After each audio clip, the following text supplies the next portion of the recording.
En el corazón de la antigua Roma, en una ciudad llena de templos, ejércitos y ambición política, nació uno de los hombres más influyentes de toda la historia, Julio César. Roma ya era una potencia gigantesca.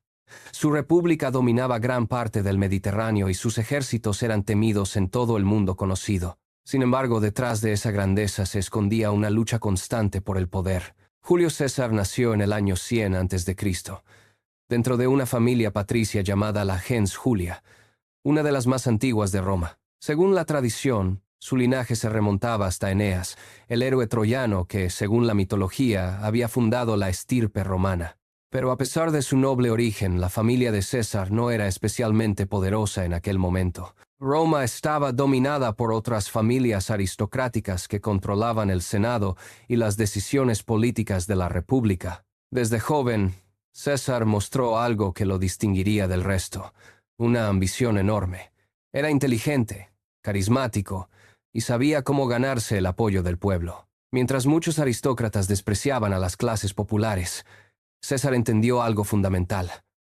Quien controle al pueblo, controla Roma. Su carrera política comenzó con los cargos tradicionales que todo romano ambicioso debía recorrer. Fue sacerdote, magistrado y posteriormente gobernador de provincias romanas. Sin embargo, lo que realmente lo catapultó hacia la historia fue su carrera militar. En el año 58 a.C., César recibió el mando de las legiones en la provincia de la Galia, una enorme región que hoy comprende territorios de Francia, Bélgica, Suiza y parte de Alemania. Lo que ocurrió allí cambiaría el destino de Roma para siempre. Durante casi 10 años, César dirigió una serie de campañas militares que se convertirían en una de las conquistas más impresionantes de la historia antigua. Las tribus galas eran guerreras y numerosas. Algunas de ellas podían reunir ejércitos de decenas de miles de hombres. Sin embargo, las legiones romanas eran disciplinadas, organizadas y estaban dirigidas por un comandante excepcional. César no solo era un general brillante, también era un estratega político. Mientras luchaba en la Galia, enviaba constantemente informes a Roma describiendo sus victorias. Estos escritos, conocidos como la Guerra de las Galias, no solo eran relatos militares, también eran una poderosa herramienta de propaganda. En ellos, César se presentaba como el salvador de Roma frente a los pueblos bárbaros. Cada victoria aumentaba su fama. Cada batalla aumentaba su poder. Cada conquista preocupaba más al Senado romano. El momento más famoso de estas guerras llegó cuando una enorme coalición de tribus galas, liderada por el carismático jefe Vercingetorix, decidió enfrentarse a Roma en una batalla decisiva. El enfrentamiento final ocurrió en la fortaleza de Alesia, donde César ejecutó una de las maniobras militares más impresionantes jamás vistas. Rodeó completamente la ciudad con murallas, trincheras y fortificaciones, creando un gigantesco sistema defensivo que atrapó a los galos dentro y resistió al mismo tiempo los ataques de un enorme ejército que venía a liberarlos desde el exterior. Durante semanas, la batalla se convirtió en un juego brutal de resistencia. Finalmente, los galos se rindieron. Vercingetorix entregó sus armas y se presentó ante César. Con esa victoria, la Galia quedó completamente bajo control romano. Julio César había conquistado un territorio enorme y había ganado una fama que ningún otro general romano poseía. Pero mientras César se convertía en el hombre más popular de Roma, en el Senado comenzaban a crecer el miedo y la desconfianza. Muchos senadores pensaban lo mismo. Julio César se estaba volviendo demasiado poderoso. Y en Roma, cuando alguien acumulaba demasiado poder, el conflicto era inevitable. Después de la conquista de la Galia, Julio César ya no era solo un general victorioso. Se había convertido en el hombre más famoso de Roma. Sus soldados lo adoraban, el pueblo lo admiraba, y sus enemigos comenzaban a temerlo. Pero en Roma, el poder nunca se comparte fácilmente. Mientras César acumulaba gloria en el campo de batalla, en el Senado romano crecía una profunda preocupación.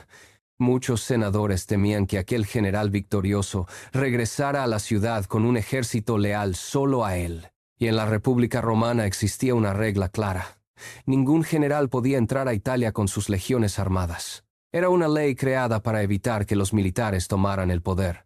En el año 49 a.C., el Senado tomó una decisión radical.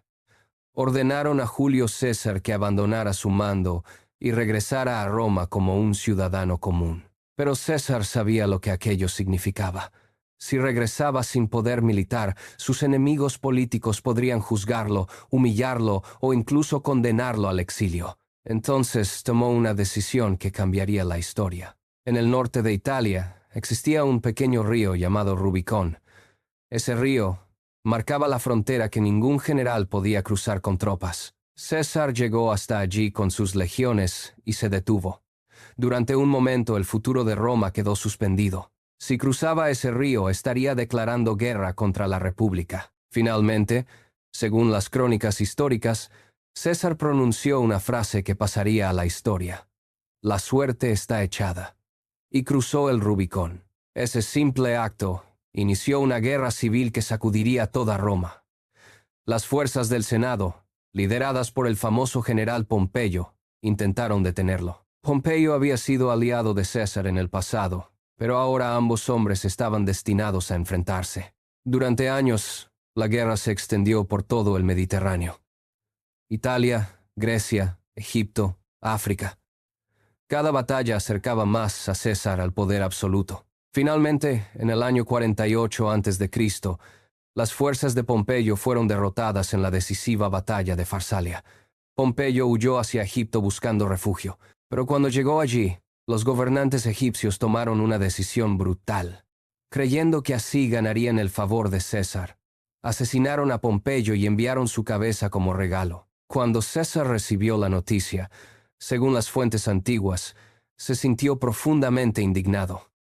Pompeyo había sido su rival, pero también había sido un romano y un antiguo aliado. En Egipto, César se vio envuelto en una nueva crisis política que cambiaría otra historia famosa. Allí conoció a Cleopatra, la joven reina egipcia que luchaba por recuperar su trono.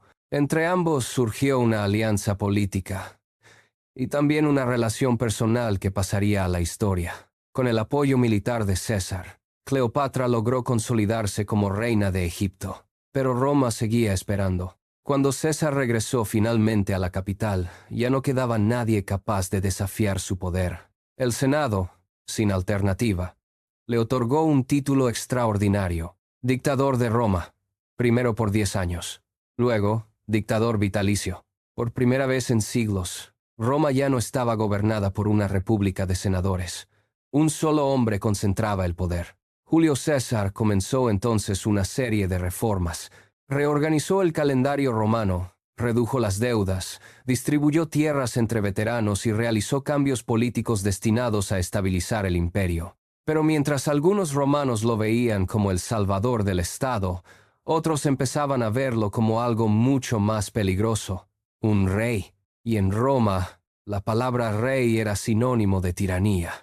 Un grupo de senadores comenzó a conspirar en secreto. Creían que estaban salvando la república. El día elegido fue el 15 de marzo del año 44 a.C., un día que pasaría a la historia como los idus de marzo. Ese día, Julio César entró al Senado sin saber que su destino ya estaba decidido. Decenas de conspiradores lo rodearon.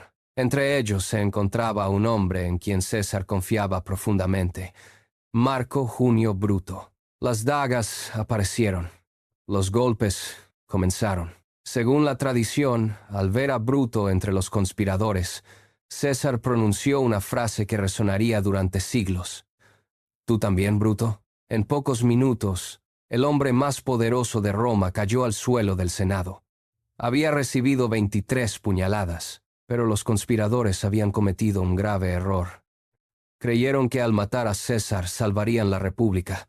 En realidad acababan de abrir la puerta a algo completamente nuevo: una nueva guerra civil y el nacimiento de un imperio. Porque tras la muerte de Julio César, Roma nunca volvería a ser una república. Muy pronto surgiría un nuevo líder, un hombre que transformaría definitivamente Roma.